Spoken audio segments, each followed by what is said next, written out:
Chicken pastil is ready to serve. Tara guys, let's eat. Ang sarap nito, promise. Tara guys, sa kusina, samahan niyo akong magluto ng pastil.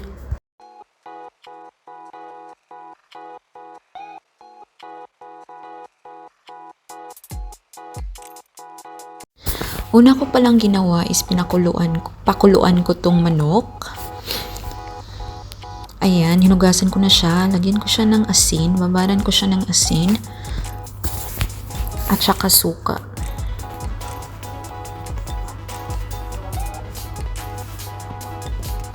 Ayan.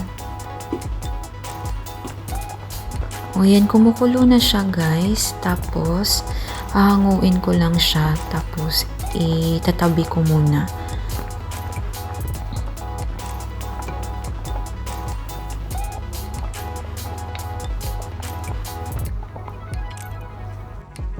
So, luto na yung manok. Tinabi ko muna. At ngayon, magsaslice ako ng garlic, onion, at saka itong sili na maliit. So, ayan. So, nandito na naman tayo sa part na hindi ako masyadong marunong mag-slice ng ng mga ganyan. So, pang sahog. So, ayan. So, pasensyahan nyo na guys.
So, natapos ko din siya after 48 hours. Charis.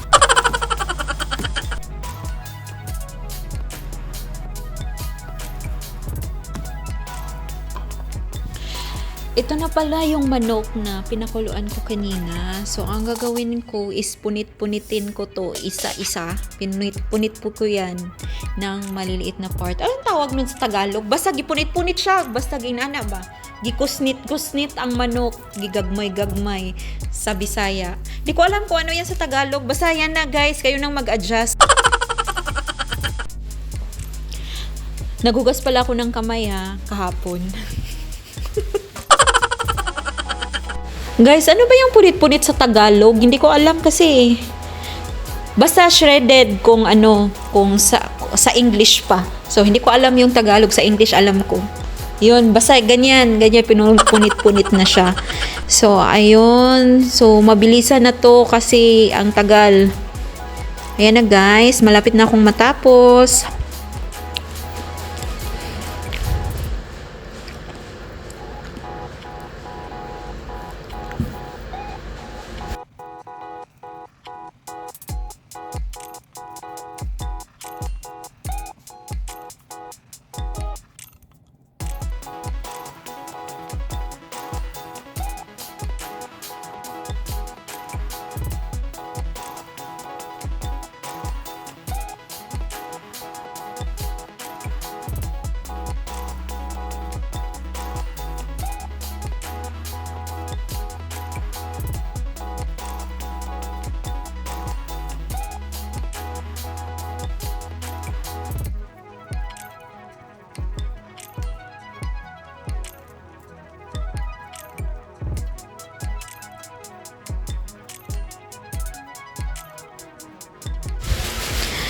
Ayan, so tapos na akong mag-shred ng manok.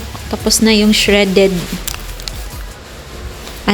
manok natin. So ngayon, nagpainit na ako ng mantika sa kalaha. So ayan, magsa-start na tayo. Lutuin na natin to, mabilisan lang to, mabilis lang to.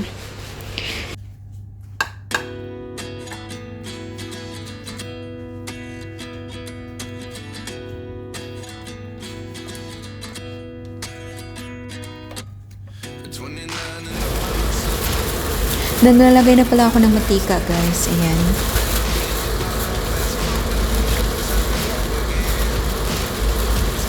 So ngayon, una ko ilalagay itong sibuyas. Isasabay ko na itong garlic.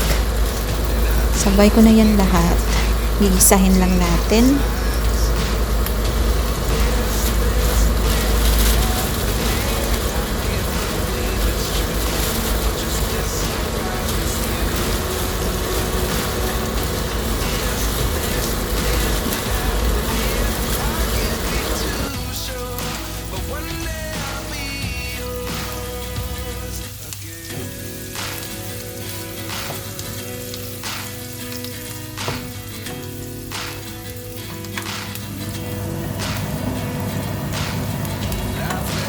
Pag medyo brown na yung natin, sibuyas at saka garlic, isusunod natin tong chili, itong ginawa kong sili na maliliit.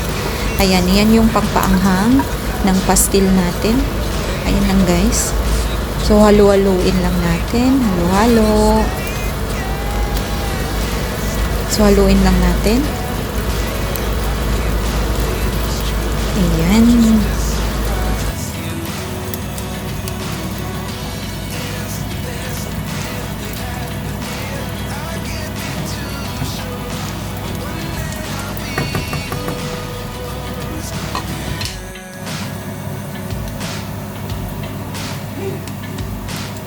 Pag okay na yung consistency niya, isunod na natin yung manok, yung shredded na manok. Ayan.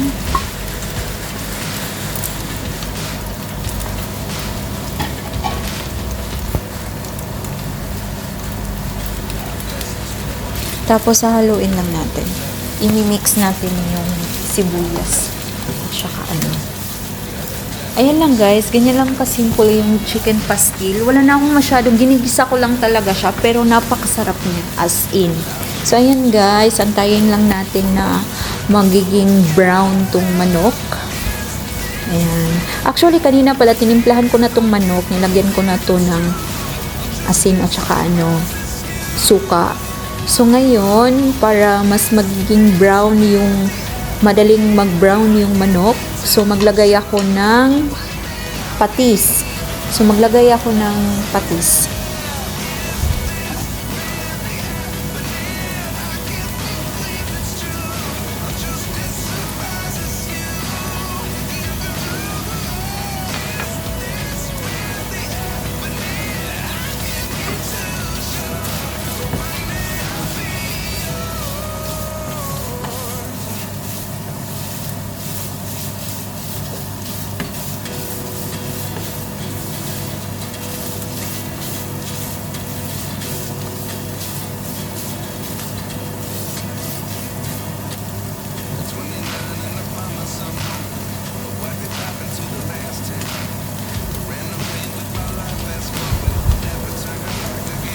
So yan, naglagay na ako ng patis.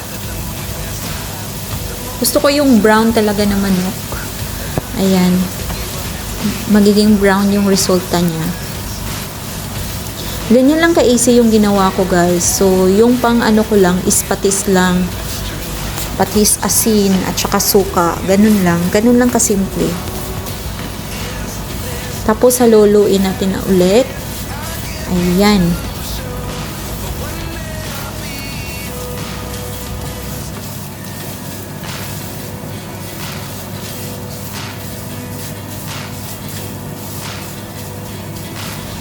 Actually guys, konti lang yung patis na nilagay ko. So dadagdagan ko siya. Ayan. Dagdagan ko pa siya ng patis para mas masarap. At pagkatapos kong maglagay ng patis, suka naman yung ilagay ko. Ayan. So haluin na natin ng haluin. halo-halo.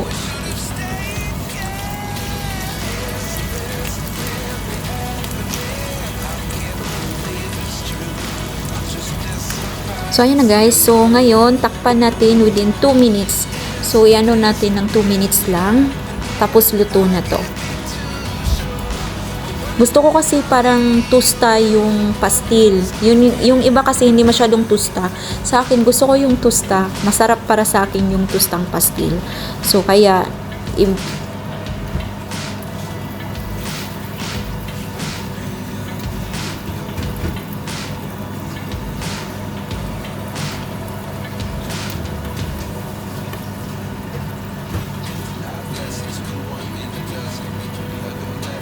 so, okay na to guys. Open na natin. Ayan! Sobrang sarap! Ang sarap ng pastil. Oh, gusto ko nang kumain. Ang sarap nito. Pwede nyo to pang negosyo. Pwede din pang ulam sa bahay. So, ito, niluto ko lang to para pang ulam ko bukas pang work, papuntang work. So, ayan. So, tara guys. Kain na tayo. Your chicken pastil is ready to serve na. So, tara, let's eat. So, ayan, kukuha muna ako ng kanin, tapos ilagay ko yung pastil sa taas.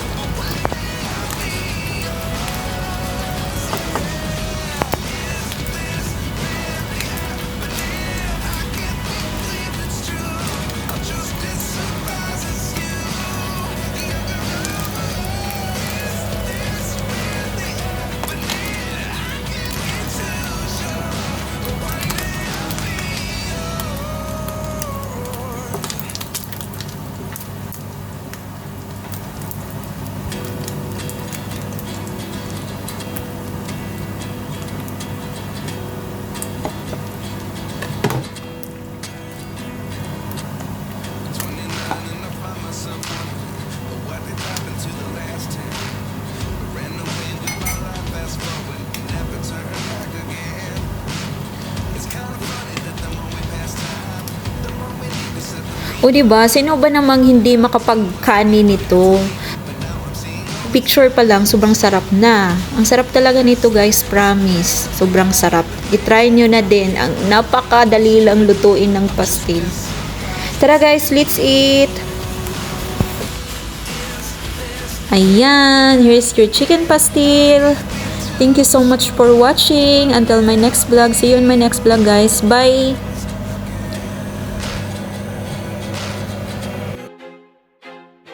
Feel like I'm losing my mind.